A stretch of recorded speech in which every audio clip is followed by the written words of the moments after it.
في القلب مشاعر أخفيها قد أشرقت الشمس عليها عن خطط لم أعبأ فيها ستكون بأيامي خرقا فحياتي قبل الحلقات.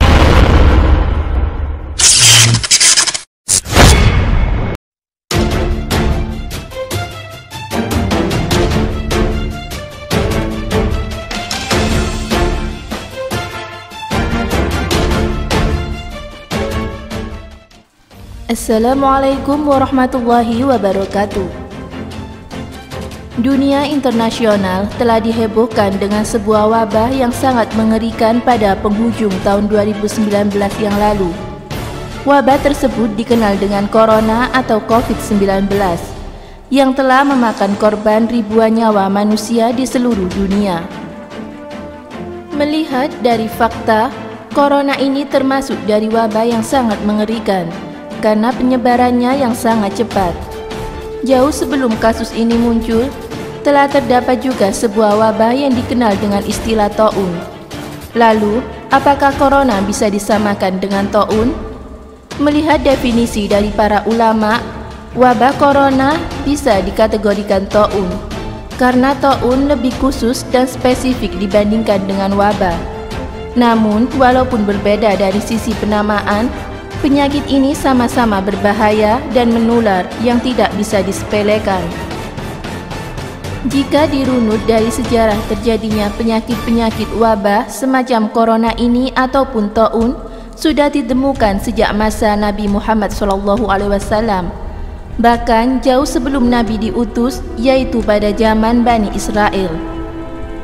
Di dalam kitab Al-Isya'ah lil Asra al-Sa'ah yang ditulis oleh Al-Alama Al-Muhaidin Muhammad bin Rasul Al-Husaini, disebutkan bahwa taun yang paling berbahaya dalam Islam ada 5, yaitu: pertama, taun Sirawai, terjadi pada masa Nabi Muhammad SAW. Taun Amwas, pada masa Umar bin Khattab. Taun Al-Jarif, pada masa Ibnu Jabir. Keempat, taun Fatayat, terjadi pada tahun 87 Hijriah.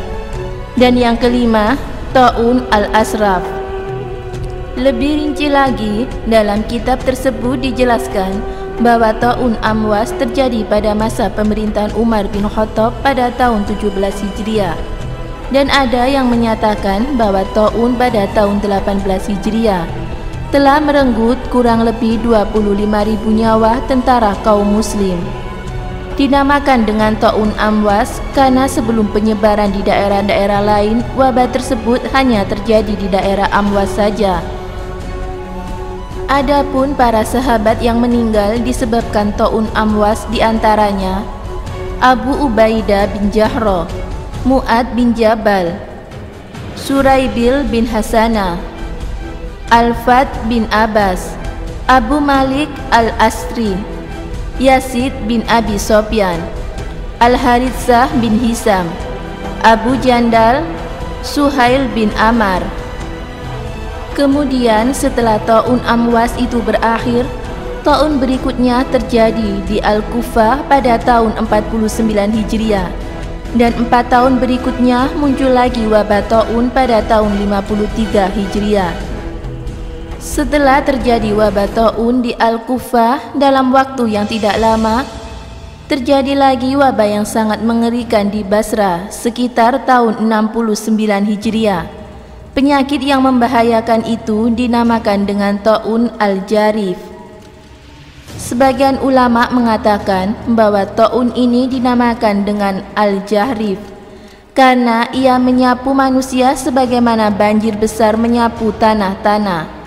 Ibnu Katsir menerangkan hari pertama masyarakat di Basrah yang meninggal sebanyak 70.000, hari kedua meninggalnya 70.000, dan hari ketiga 73.000. Sedangkan pada hari keempatnya seakan-akan semua manusia itu telah meninggal, kecuali sedikit saja yang masih hidup. Al-Hafiz Abu Nu'aim Al-Fahani, saksi sejarah pada saat itu, menerangkan Pada awalnya kami mendatangi setiap kabilah-kabilah. Jika ada yang meninggal, kami tetap menguburkannya. Namun ketika sudah banyak sekali yang meninggal, kami pun tak sanggup untuk menguburkan. Sehingga setiap kami memasuki rumah, kami menemukan penghuni sudah tergeletak di depan pintu. Kemudian tidak lama setelah itu, pada tahun 87 Hijriah, terjadi lagi peristiwa wabah taun, yang mana pada saat itu mayoritas para gadis-gadis yang menjadi korbannya, sehingga dinamakan penyakit tersebut dengan taun al-fatayat, yang bermakna para pemudi. Ibnu Abi al-Dunya menerangkan di dalam kitabnya Al-I'tibar bahwa ada seorang laki-laki Arab bersama 10 anak gadisnya datang ke Barsha. Hanya selang beberapa hari saja 10 anak gadis itu langsung meninggal dunia. Begitulah gambarnya wabah taun pada saat itu. Kemudian setelah wabah yang menyerang mayoritas para gadis berakhir, terjadi lagi taun al-asraf. Dinamakan dengan taun al-asraf karena pada peristiwa itu di antara korban yang meninggal mayoritas adalah manusia-manusia terhormat. Kemudian terus berlanjut pada tahun ke-100 Hijriah, dinamakan dengan taun Adi bin Attar. Berlanjut pada tahun 107 Hijriah terjadi taun di Syam. Kemudian pada tahun 115 Hijriah juga terjadi lagi di Syam. Kemudian pada tahun 127 Hijriah terjadi taun Ghurab. Artinya, pada masa tersebut umat Islam memang diuji betul keimanan dan kesabarannya dalam menghadapi berbagai taun yang terjadi pada tahun ke tahun berikutnya. Kemudian pada bulan Rajab tahun 131 Hijriah terjadi taun Muslim bin Qutaibah. Terus berlanjut ke Sa'ban dan Ramadan. Kemudian wabah itu berkurang pada bulan Syawal. Wabah ini memakan korban sebanyak hampir 1.000 orang per hari. Semua wabah taun tersebut kebanyakan terjadi pada masa pemerintahan Bani Umayyah. Kemudian wabah penyakit taun pada masa itu bukan hanya sekedar di daerah Syam saja. Sehingga para pemimpin Bani Umayyah ketika terjadi wabah taun mereka pergi mengungsi ke padang pasir. Kemudian pada masa Bani Abbasiyah wabah taun sudah sangat berkurang. Uniknya sebagian pemimpin-pemimpin mereka berpidato di Syam. Bersyukurlah kepada Allah yang telah menghilangkan wabah penyakit taun dari kalian semenjak kami menjadi pemimpin. Semoga Allah Subhanahu wa Ta'ala menyelamatkan kita dari segala macam penyakit yang membahayakan. Berikut amalan yang sering diamalkan oleh para Alawiyin dan diwasiatkan oleh Habib Abu Bakar Al-Adni bin Ali Al-Mashhur untuk mengamalkannya pada saat-saat wabah yang terserang sekarang ini. Wahai yang maha berlemah lembut, engkau selalu berlemah lembut. Berlemah lembutlah terhadap kami dalam segala kejadian. Sesungguhnya engkau maha berlemah lembut dan tak akan berubah. Berlemah lembutlah terhadap kami dan kaum muslimin.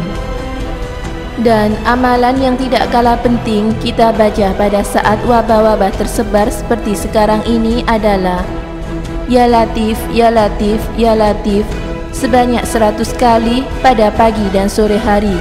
Semoga kita semua terhindar dari segala macam bentuk penyakit atau taun.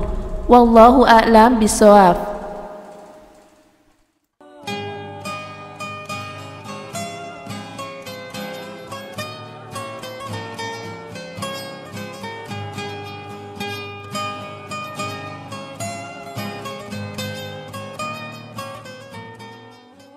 Assalamualaikum warahmatullahi wabarakatuh.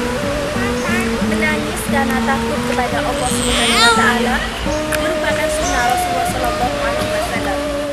Dalam sebuah hadis disebutkan bahwa tidak akan masuk neraka seseorang jika dia pernah menangis karena teringat oleh dosa-dosa yang selama ini dia lakukan. Lalu di hadis lain juga disebutkan bahwa ada 7 golongan orang yang tidak akan akan menyentuh api neraka.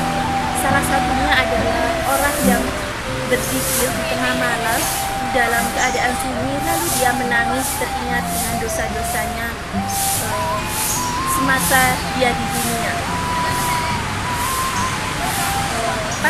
Para sahabat Rasulullah pun, bahkan Rasulullah pun juga sering sekali menangis ketika membaca Al-Quran di dalam sholat. Bahkan saking derasnya air mata Rasulullah hingga membasahi jenggot Rasulullah.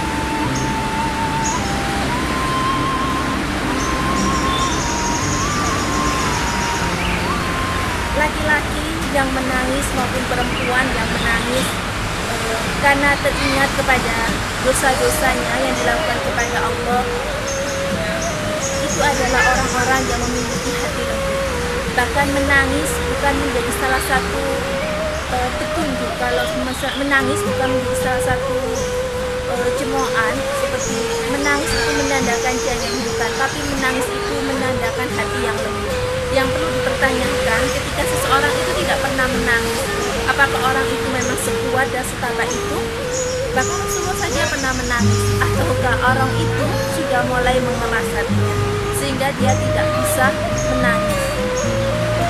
Sekian yang dapat saya sampaikan, semoga bermanfaat. Wallahu a'lam bishawab. Wassalamualaikum warahmatullahi wabarakatuh.